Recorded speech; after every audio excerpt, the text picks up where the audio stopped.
So in the initial interaction with the Bakers case, we also spoke to him about his daughter. And in that conversation, I was saying to him,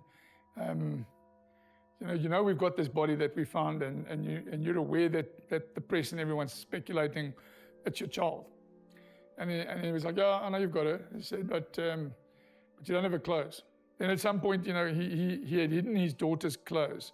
And then he took us to go and see where the daughter's clothes were, buried under tyres, where we had murdered her in the bushy area behind the old Elizabeth Hotel. And he couldn't find her underwear.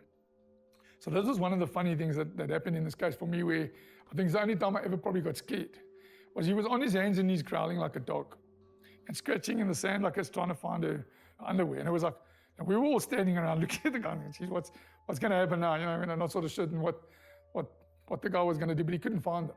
It's quite shocking. But he told us that he would pack out his daughter's clothes, lie them on the ground, and he would lie next to the clothes and then talk to her. In hindsight, he never openly would display this, but he raped her and he slept with her, committed necrophilia with her dead body.